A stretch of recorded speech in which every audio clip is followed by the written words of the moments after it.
ஸ்ரீ அன்னை வாராகி போற்றி.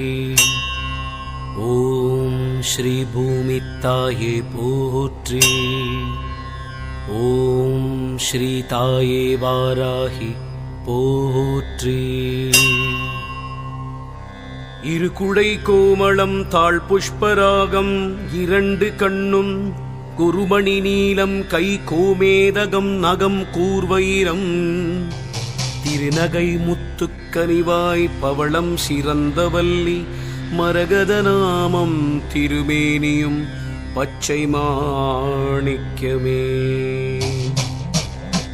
தேராத வட்டம் முக்கோணம் ஷட்கோணம் துலங்கு வட்டத்து ஈராரிதழ் இட்டு ரீங்காரம் உள்ளிட்டது நடுவே ஆராதனை செய்து அர்ச்சித்து பூஜித்தபடி பணிந்தால்